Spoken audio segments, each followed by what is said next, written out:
Ce soir aux Nouvelles nationales d'APTN. Aujourd'hui décédé, Georges Hervé Awashish dit avoir entendu des menaces de mort à son endroit à l'hôpital.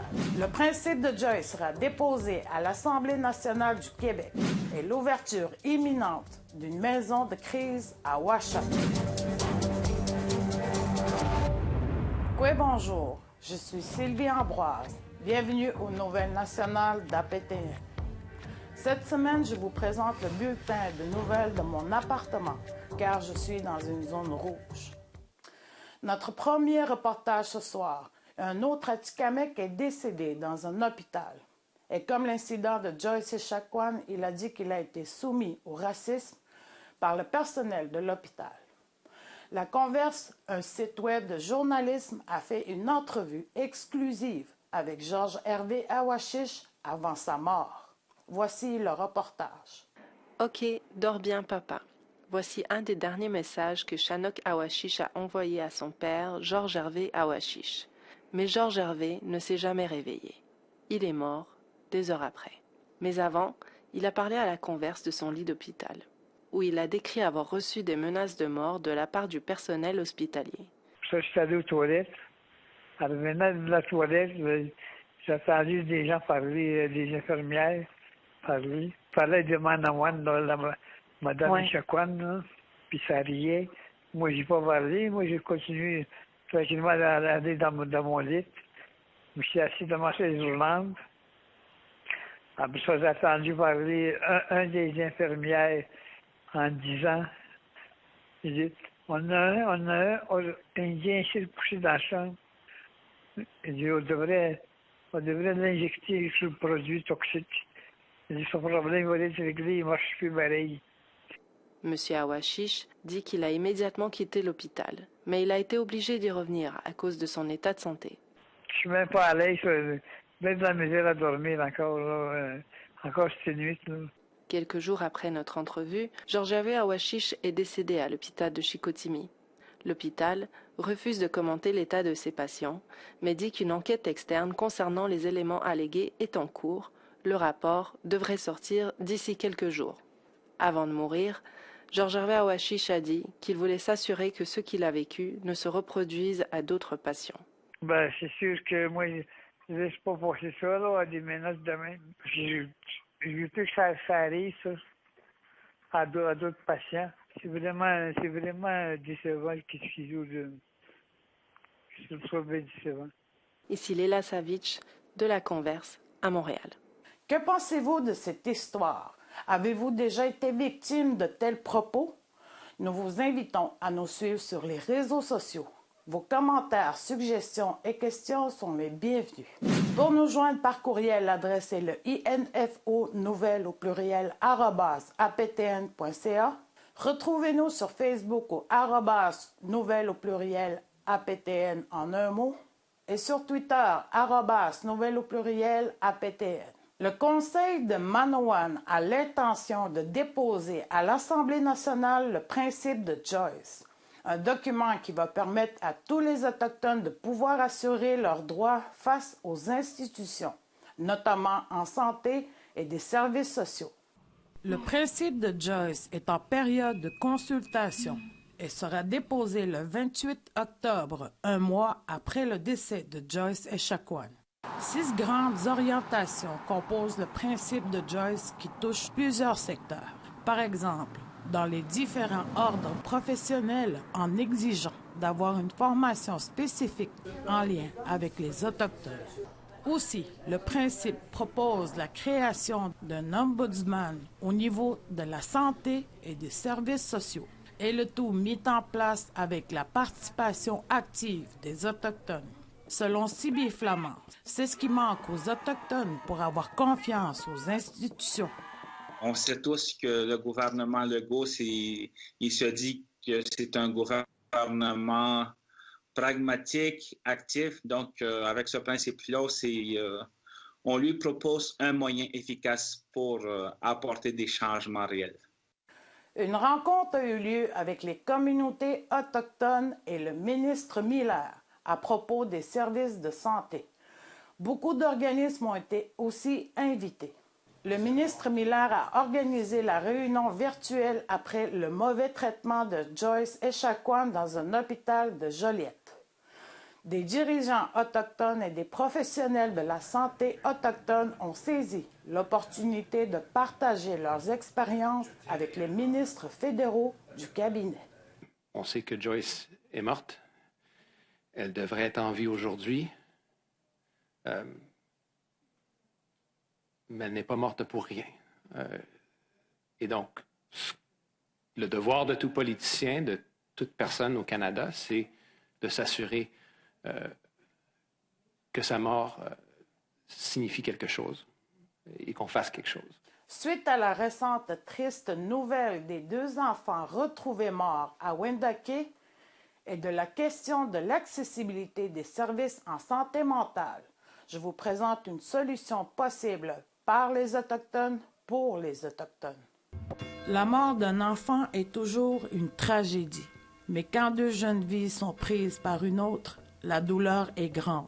You know, this is very tough to understand. In fact, how could we understand, when someone takes the life of 2 babies? Cela est la lutte de la communauté Huron-Wendat de Wendake. Ils ne recherchent pas seulement pour la raison du pourquoi, mais aussi comment empêcher que cela se reproduise. I know that that person has mental problems. That person has been violent towards his lady. Ce n'est pas la première fois que cette communauté a vu une tragédie. Mais ce n'est pas un problème unique à Wendake. Le problème de la santé mentale est un problème qui doit être répondu partout. Par exemple, après avoir traversé une vague de suicides, une communauté Innu espère qu'il a trouvé une solution au manque de services. La communauté de Washat Makmaliotenam a travaillé sur la mise en place d'une maison de crise. D'après le vice-chef Antoine Mandeux Grégoire, cette maison de crise fera le pont entre les Autochtones qui ont des problèmes de santé mentale et les services qu'offre la communauté et aussi ceux de la santé. Quand une personne en tentative de suicide ou intoxiquée à la drogue ou à l'alcool rentre en santé mentale à l'hôpital, avant d'aller soit en thérapie ou pour se reprendre en main, entre les deux, il n'y a rien. C'est là que la maison de crise qui ferait le pont. Là. Selon Grégoire, les personnes en crise recevront de l'aide de la part, entre autres, des aidants naturels en s'alliant de l'aide professionnelle. Grégoire dit que l'aspect de la langue est un enjeu important, notamment dans la capacité de l'expression de ses sentiments. Par exemple, moi, j'ai eu à peu près 30 ans quand j'ai compris c'était quoi le mot ressentiment. Puis il y en a d'autres aussi que pour s'exprimer, c'est mieux de s'exprimer dans sa langue. Grégoire explique la façon dont le comité de travail a développé pour l'ouverture de la maison de crise. Là, on va rentrer dans l'aspect, je vais suivre dans le comité, l'aspect clinique. On va rentrer aussi en contact avec Première Ligne. C'est notre première rencontre avec Première Ligne parce qu'on ne voulait pas rentrer dans les cadres ministériels. Là. On voulait faire ça selon les besoins de la communauté. L'ouverture de cette maison de crise qui porte le nom de Chimishton, signifiant accalmie, est prévue pour le début de décembre 2020. Si cela réussit, peut-être servira-t-il de modèle pour les autres Premières Nations. Sylvie Ambroise, Nouvelle Nationale d'APTN, Montréal. Au retour, on vous parle des pêcheurs de homards en Nouvelle-Écosse. La violence monte, tandis que la GRC est critiquée de ne pas intervenir. Restez là.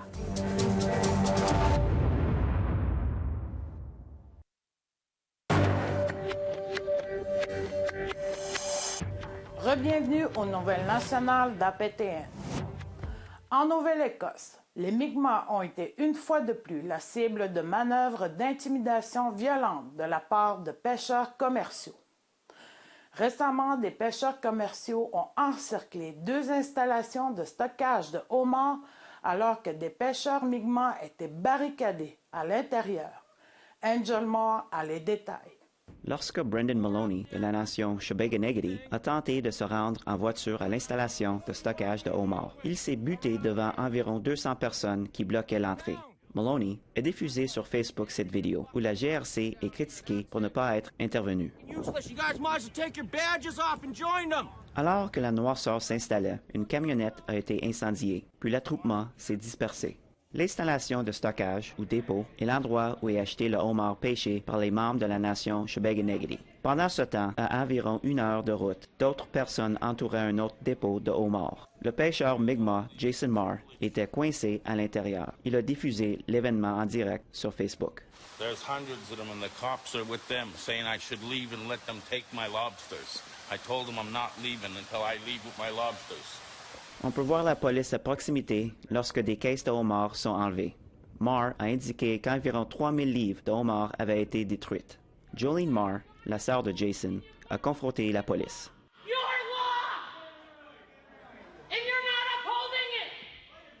La GRC dit qu'elle fait enquête sur plusieurs incidents impliquant des menaces, des méfaits et des dommages à la propriété.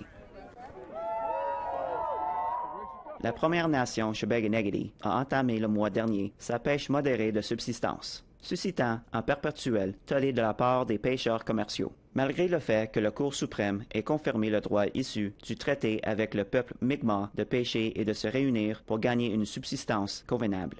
Le chef Mike Sack s'est adressé aux médias. Last night, anything could happen to anyone. Like, people could have died last night, which is...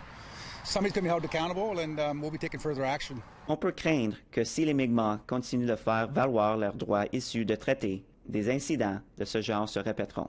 Un reportage de Angel Moore, les Nouvelles nationales d'OPTN, Halifax.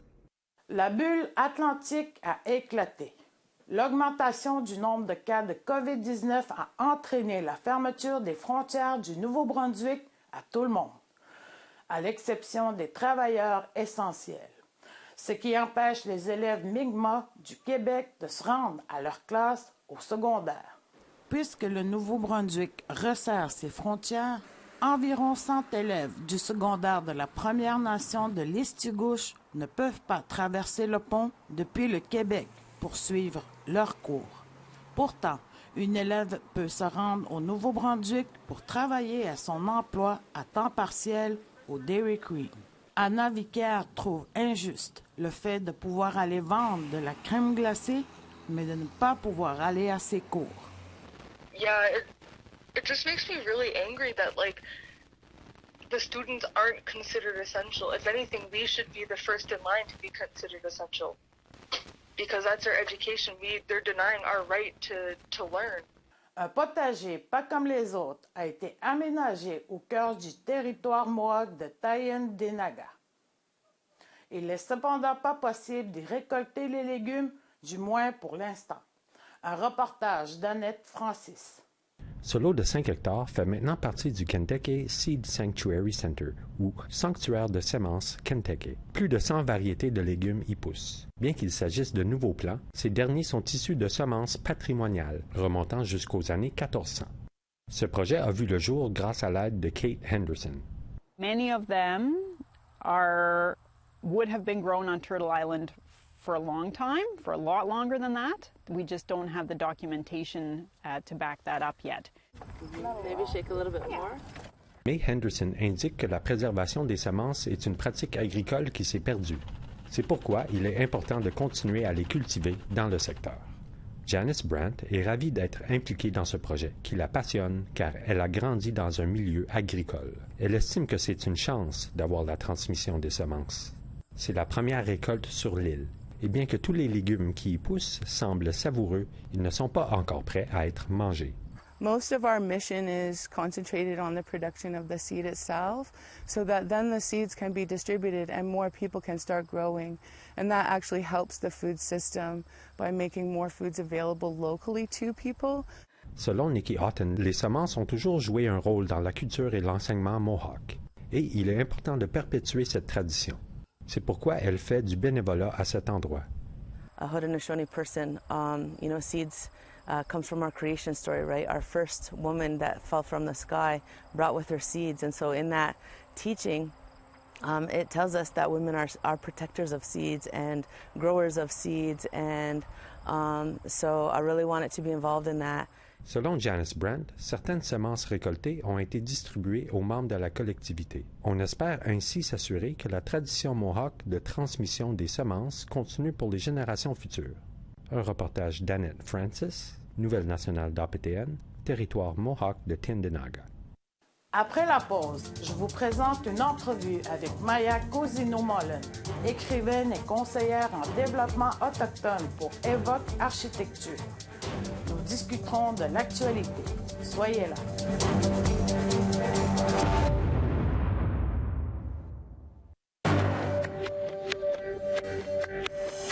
Bienvenue aux Nouvelles nationales d'APTN.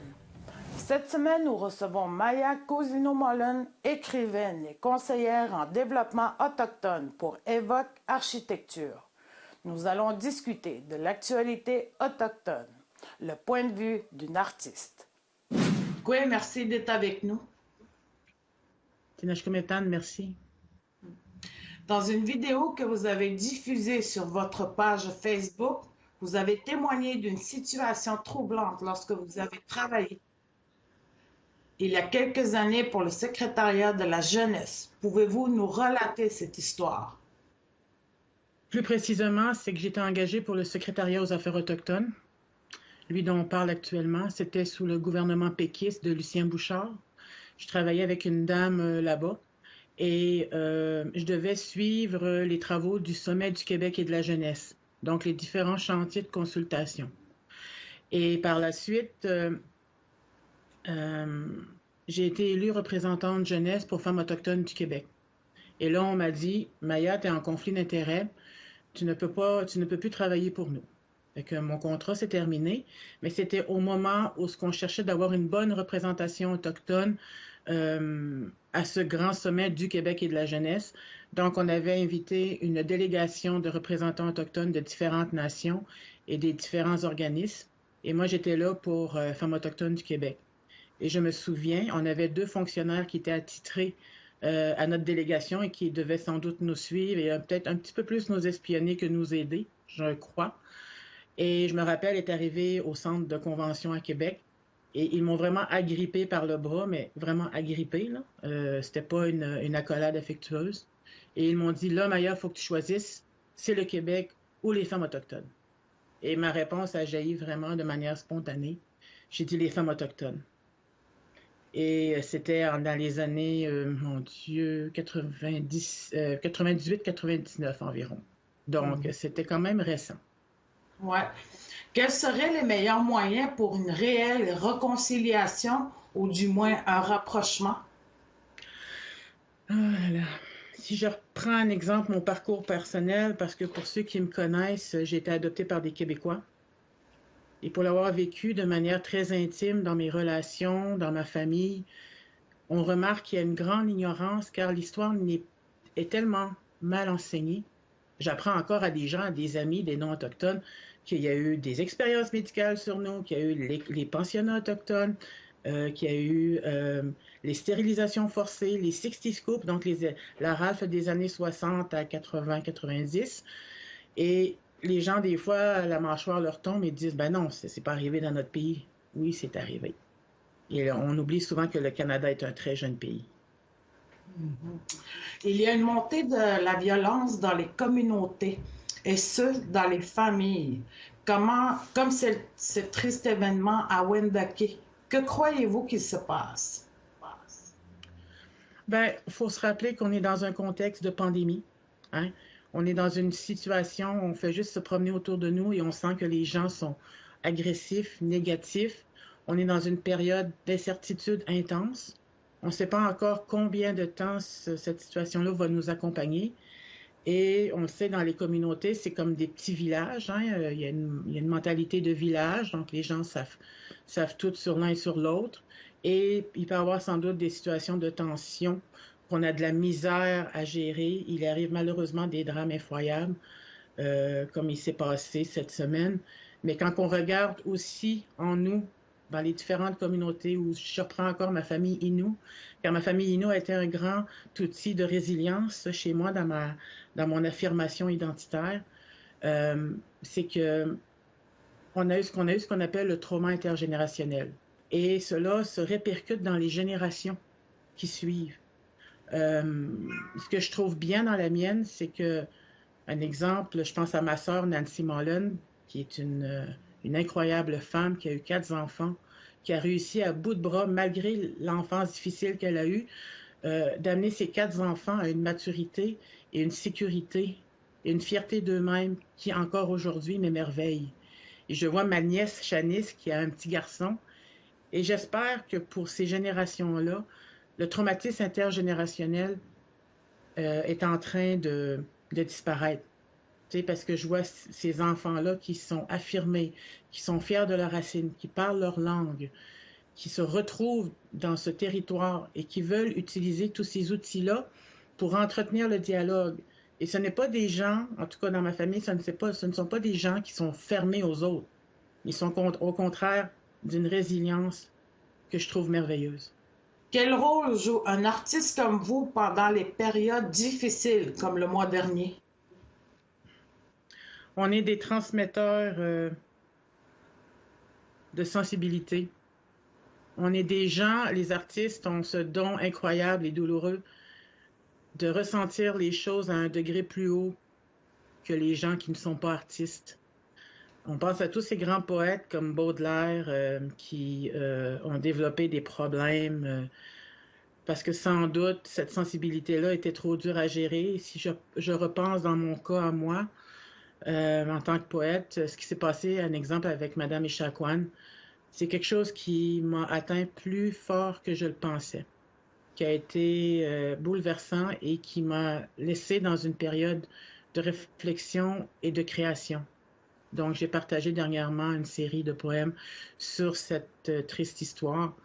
Et souvent, les poètes ou les artistes, si on ne réussit pas à bien canaliser notre douleur, parce qu'on reçoit ces gestes-là, ces bouleversements-là, avec une intensité plus forte que certains, si on ne sait pas comment bien la ressortir, qu'elle soit une création positive et constructive, que ce soit une peinture, un court-métrage, un poème, un livre, dans le but de faire avancer la réflexion, ben, des fois, ça peut rester en nous et ça peut noircir, ça peut devenir quelque chose qui ne se libère pas.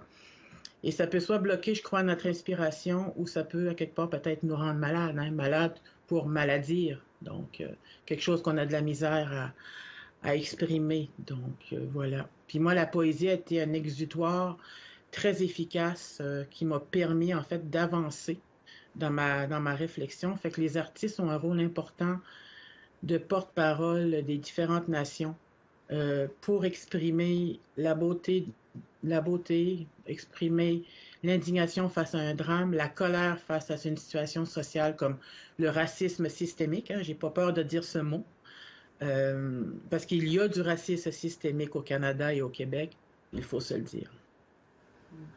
Merci d'avoir accepté notre invitation pour répondre à nos questions sur l'actualité. C'est un plaisir, Sylvie, puis je te souhaite encore félicitations pour ton poste à la PTN. C'est un plaisir de t'écouter. Yamé. Yamé. C'est ce qui conclut le bulletin de nouvelles nationales d'APTN. Je suis Sylvie Ambroise. Merci beaucoup d'avoir été des nôtres. Prenez soin de vous et à la semaine prochaine. Yamé.